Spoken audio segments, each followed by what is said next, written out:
Hello, this is Dr. Ford Brewer with state-of-the-art preventive medicine, heart attack, cancer, and stroke prevention. Today we're going to talk about removal of plaque from artery walls. And everybody knows you can't do that, right? Well, that's not right. Actually, I'm a poster boy for getting plaque out of my artery walls. I'm going to show you my CIMT results from 2 years ago. As you see here, that's my CIMT. It was done in February of 2015. I was 57 and I had a plaque here and a discrete plaque there. Well, that wasn't good news. If you look at my artery age, it was estimated at 73. Here are the normograms for the predictable amount of thickness that you expect to see for males and females, and there's mine. So again, I was not a happy camper. That's an emotional event whenever a patient sees a plaque in their artery wall. For me, that was a surprise too. I expected to have crystal clean arteries. I'd always been the poster boy for good heart attack and stroke lifestyle. Nobody expected me to have that.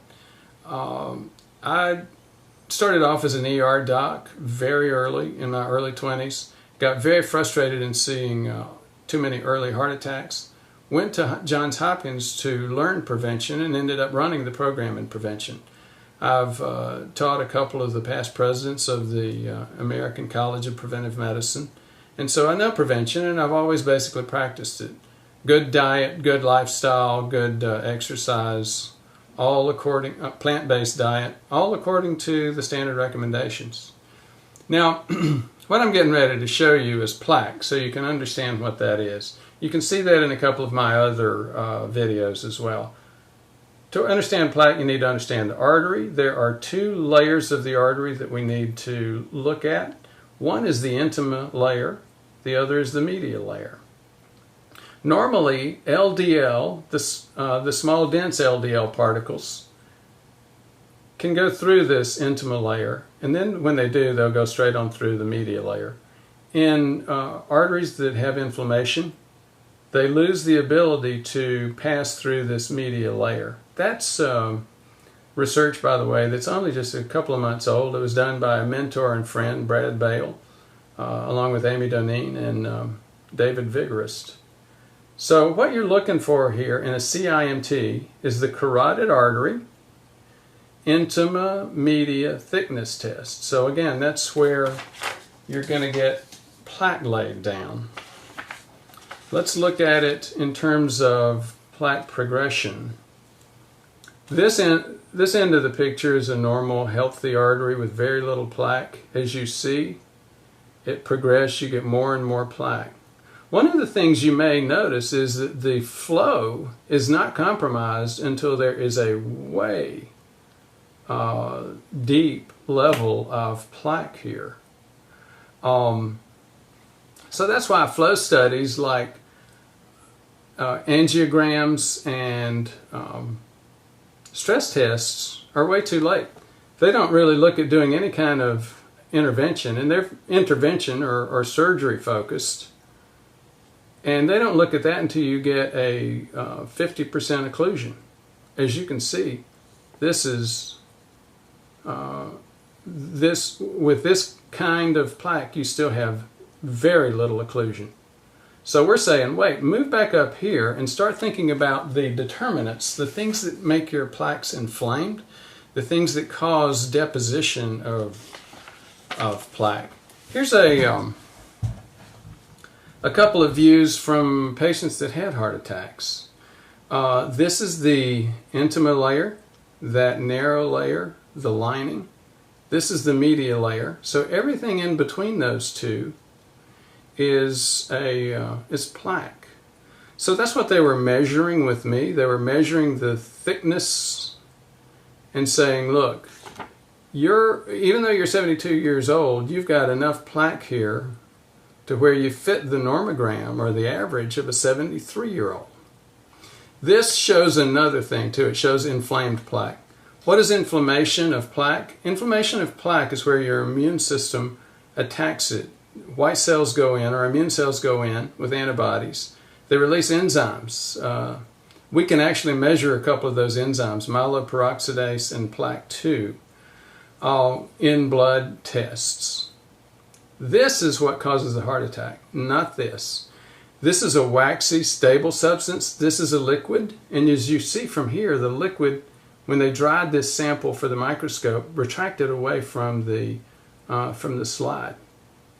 You can also see there is very little standing between the artery or the blood and that hot plaque. And here's why that's a problem. Hot liquid plaque, when it touches blood, will cause a clot. And it's not regular plaque that causes a heart attack, it's the clot. Well over 90% of the cases. And the clot, again, comes from liquid plaque that has gotten out and touched the blood. That's exactly what happened with this patient. As you see, this is the intima layer. The media layer's out here. This is plaque. And the intima has a few cracks in it. We actually look at that when we're looking for microalbumin creatinine ratio. That's one of our tests for inflammation. I'll talk about that in another video. But you see here, this hot liquid plaque has leaked into the bloodstream, and this is a clot. The majority of this clot broke off, went up to the heart, and caused a heart attack and killed this patient. This clot down in here shows evidence that the blood actually seeped through the cracks in the intima and formed a clot inside that area, inside the wall as well. So, I'm still standing. I didn't have that happen. But what did I do about it? Well, obviously there was not a whole lot that I could do for my plaque and my deposition of 73 years worth of deposition of LDL in my artery wall in terms of lifestyle, because my lifestyle was pretty good. I pretty soon though began to realize that if I had not had a good lifestyle, I very well could have had an event, and all the bad things that go along with having a cardiovascular event. Now, I did have some other things, and you might be guessing genetics. Yes, I did. I had some genetic challenges. I had 9p21. 9 stands for the number of the chromosome. You know, we've got 23 chromosomes in there, 23 pairs. 9 has a section on it called P21, which has a lot of heart attack gene problems. And in fact, if you look at Brad and Amy's book, Beat the Heart Attack Gene, that's the one they're talking about, 9p21. I also have 4q25. That one, again, on the 4th chromosome, is really called an atrial fib gene. My mother has atrial fib. I have atrial fib. We have some predisposition for that with that genetics. It's not all just atrial fib, though. Current evidence is beginning to indicate that it also has some risk associated with heart attack and stroke as well. Fortunately for me, I had HAP11, haptoglobin 11.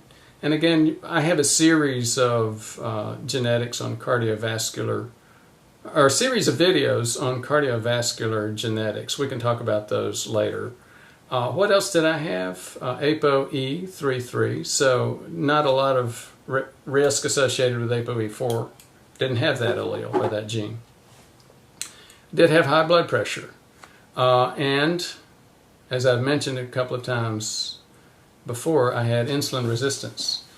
One of the major associations with 9p21, by the way, is diabetes. So that could have, I had a genetic predisposition for both diabetes and heart attack and stroke.